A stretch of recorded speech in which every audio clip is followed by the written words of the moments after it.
तो साहब शायद ना मालूम हो तो मैं और मेरे साथ मेरे एक साथी जो रिपोर्टर हैं सुप्रीम कोर्ट के जुल्कर नैन, हम दोनों ने बोल न्यूज़ को जॉइन कर लिया। तो हम दोनों सुप्रीम कोर्ट में बारी-बारी एक अंदर लिखता है, दूसरा बाहर जाके जो लिखा होता है वो जाके रिपोर्ट कर देता है।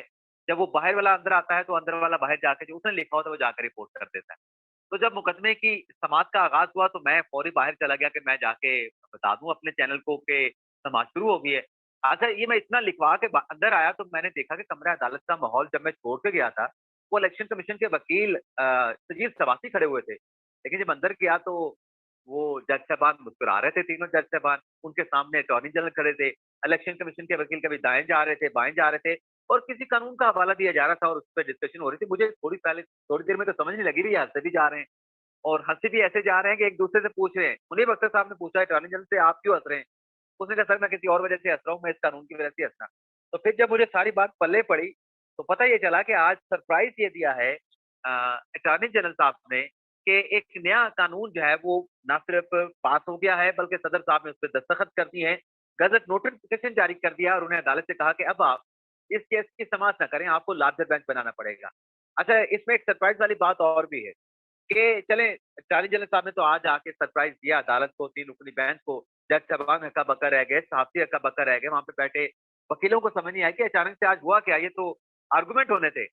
अब इसमें आप एक और चीज़ भी देखें, जो दूसरे सरप्राइज़ बल्कि पहले सरप्राइज़ की बात कर रहा था हुँ। कि सदर साहब के पास आज तक जितनी चीज़ें जब ये खान साहब वज़ारत उस्मा से हटे, शहबाज शरीफ वज़ीर-ए-आज़म बने, उन्होंने उनसे हेल्प नहीं लिया, इनकार कर दिया, बहाना डाल दिया कि मैं बीमार हूँ। उसके बाद ये नैब तरामीम का एक मसवदा उन्हें भेजा गया, पार्लियामेंट से पास करा के मुजवज़ा बिल भेजा गया, वो भी सदर साहब ने दस्तखत नहीं किए बल्कि प्रेस रिलीज़ जारी कर दी कि मैंने ये कानून ऐतराज़ लगा के वापस कर दिया है। और फिर ये जो supreme court practice and procedure bill के नाम से एक और कानून बनाया गया 2023 जिसमें एक कमेटी बनाई गई कि चीफ जस्टिस का जो अख्तियार है सुमो मोटो का, वो रेगुलेट होगा। 3 जज साहबान सुप्रीम कोर्ट के सीनियर उसमें कमेटी में शामिल होंगे और वो फैसला करेंगे कि किस मामले पे सुमो मोटो लेना है। वो कानून भी गया सदर साहब के पास, उन्होंने वापस भेज के प्रेस रिलीज़ जारी कर दी। फिर ये जो कानून था, ये सदर साहब के पास भेजा गया। सदर साहब ने इस कानून की अप्रूवल भी दे दी और किसी को कानो-कान खबर भी होने नहीं दी और ज़मान पार्क को भी ज़राए कहते हैं कि ज़मान पार्क को भी नहीं बताया गया कि मैंने इस बिल के ऊपर दस्तखत कर दी हैं। अच्छा इस बिल पे दस्तखत किए, जिस रोज़ ये भेजा गया था सदर साहब को, इसके साथ एक और भी बिल था। हुकूमत ने नैब सेकंड अमेंडमेंट भी एक बिल बनाया था, कानून बनाया था, वो भी सदर साहब को इसी के साथ भेजा गया था। ये जो supreme court review judgement order के नाम से जो कानून बनाया गया, इसके साथ सेकंड अमेंडमेंट नैब का भी कानून भेजा गया था, तरमीम भेजी गई थी। उस पे सदर साहब ने दस्तखत नहीं किए, सिर्फ इस पे दस्तखत किए। तो ये डबल सदर साहब का सरप्राइज़ है कि एक बिल पे दस्तखत कर रहे हैं और कोई एलामिया जारी नहीं किया गया, जो कि उनकी रवायत नहीं है और दूसरे बिल पे दस्तखत नहीं किए, उसका भी कोई एलामिया जारी नहीं किया। और वो जिस पे दस्तखत नहीं किए, वो नैब की सेकंड अमेंडमेंट भी दस्तखत ना करने की वजह से कानूनी आईनी मयार पूरी होने की वजह से, वो भी कानून बन गई है। लेकिन बहरहाल अब ये कानून आने के बाद एक चीज़ तो तय हो गई है कि अब एक मज़ीद इस केस की समाअत होगी, यही 3 रुकनी बेंच करेगा। क्योंकि आज पीटीआई के वकील नहीं थे अली ज़फ़र साहब अदालत में, तो अगली समाअत पे आएँगे। उन्हें आज जो अदालत में ये जो सारा ड्रॉप इन हुआ या जो जो चीज़ डेवलपमेंट अदालत के अंदर हुई है, उससे मुतल्लिक आगाह किया जाएगा और फिर इस बेंच को लार्जर बेंच की तरफ जाना पड़ेगा। क्योंकि एक नया कानून बनने के बाद अब इस केस की ना सिर्फ असर-ए-नौ समाअत का आगाज़ होगा, बल्कि लार्जर बेंच बनाने पड़ेगा। क्योंकि ये जो कानून है, इसमें कह दिया गया है कि जो रिव्यू है, ये भी एक्सपेंड होगा, इसका दायरा भी बढ़ाया जाएगा और साथ में जिस बेंच ने पहले ये केस सुना होगा, उससे लार्जर बेंच बनाया जाएगा। तो नया बेंच और अस-सर-ए-नौ जो है, इस रिव्यू पिटीशन के ऊपर समाअत होगी और इसमें एक हैरानकुन बात आप और भी सुन लें, अज़हर साहब, कि जो एक्चुअल केस था, उसकी 4 या 4 समाअतें हुई थी टोटल, जिसमें 14 मई का फैसला दे दिया था। लेकिन ये रिव्यू का जिसमें कहा जाता है कि दायरा बड़ा कम होता है, आज 5वीं हियरिंग थी। अब 5वीं हियरिंग के बाद ये मामला दोबारा री-हियरिंग की तरफ जा रहा है, नए बेंच की तरफ जा रहा है। तो जितना हमने देखा है कि इस रिव्यू को टाइम मिल रहा है, उतना मेन केस को टाइम नहीं मिला। ओके, बिल्कुल, बिल्कुल, बिल्कुल, ये बड़ी अहम आपने बात बताई कि उतना उसको काम नहीं मिल रहा।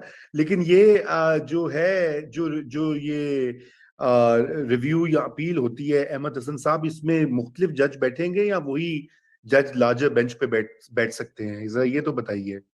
जी, रज़ा बहुत शुक्रिया। पहले तो ये है कि कानून और सुप्रीम कोर्ट के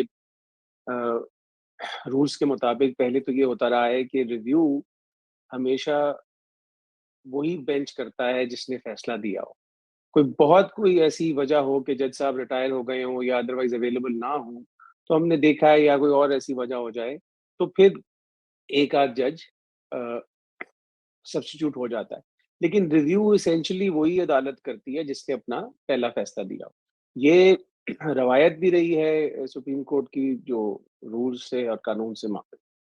अब ये जो नया कानून है, हम अ, अपना ताज्जुब और हैरानगी का जो इज़हार कर चुके हैं सब, कि ये अचानक कितनी जल्दी पार्लियामान से भी गुज़र गया, सदर साहब ने भी असेंट कर दिया और गज़ेट भी अचानक हो से गया। ज्यादा, अचानक से ज्यादा जो पता नहीं चला किसी को। जी, हाँ, बड़ा बड़ा ही मेरे ख़्याल में ये मेरे सॉर्ट ऑफ अब से एक्सपीरियंस में तो इससे ज़्यादा क्लैंडस्टिनली मेड लेजिस्लेशन मुझे नहीं मालूम, शायद कोई अगर आप तवज्जो दिलवा सकें तो होगी, लेकिन ये हो गया।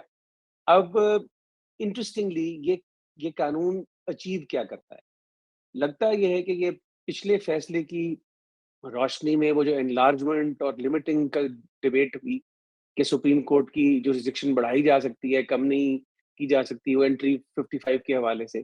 तो एक तो ये इसने उससे लेसन लर्न्ड किया और बड़ा वाज़ेह तौर पे कहा कि हमारी ख्वाहिश ये है कि हम सुप्रीम कोर्ट का वसी करें इख्तियार, ताकि कमी की बहस ना हो सके कि कोई चीज़ सुप्रीम कोर्ट से छीनी जा रही है, ये वसी हो रहा है, ये बड़ा वाज़ेह है इसमें। दूसरी चीज़ ये कानून क्या करता है बड़ी इंटरेस्टिंगली, ये कहता है कि रिव्यू जो है वो लार्जर बेंच करेगा, मगर ये नहीं बताता कि लार्जर बेंच की हैयत क्या होगी।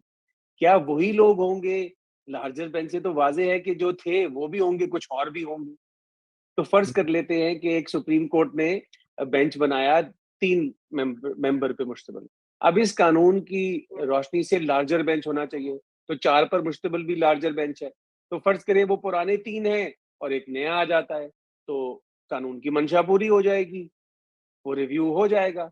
तो क्या अभी भी अगर ये इस कानून का मकसद ये था कि ये कोई बड़ी शाहमात थी शतरंज की फ़िज़ात पर देखा जाए तो, कि जी अब हम लार्जर बेंच बना के तो चीज़ें कर लेंगे, तो बेंच तो चीफ साहब ने बनाना है, अगर 5 का भी बनाना है, 5 का बना देंगे तो फिर कोट अनकोट जो लोग एतराज़ करते हैं कि जी लाइक माइंडेड, तो अगर पाँचों ही लाइक माइंडेड फिर से हो गए कोट अनकोट, तो फिर क्या करेंगे? क्या हासिल रहा? सो देखो अहमद, मैं सॉरी आपकी बात में काट रहा हूँ, वो आपकी बात ठीक है लाइक माइंडेड, लेकिन हालात भी तो बदल गए ना, देखे ना। बदल जब गए, मौसम बदल गए। मैं आपको सिर्फ पिंडी का मौसम जो है वो बदल चुका है इस वक्त, मतलब ये है कि खत्म हो गई है सर्दी, खिजां, बहार, अब देखा देखी शदीद तो गर्मी है वहां पे। देखिए ना रजा, आपको लाइसेंस है कि आप जो है वो अपना दायरा खुद खींचते हैं। मैं बहैसियत एक वकील के, मैं एक दायरे में महदूद हूँ, मैं उससे हट के सोच नहीं सकता और गुमान मेरा जो है हमने महदूद है। अंबर से ये तो बात हम कर दी आपसे है। तो मुझे तो उस दायरे में ही रहना है। तो मैं उस दायरे में रहते हुए ये कह रहा हूँ कि इस कानून का जो मकसद, अगर ये जो हमने सुना है कमेंटिंग में अभी आ रहा है कि लो जी बहुत जबरदस्त चाल है और अब देखें रिव्यू से चीजें पलट जाएंगी, तो मुझे तो फौरन ज़हन में ये ख्याल आया कि हो सकता है शायद ना पलट पाएँ।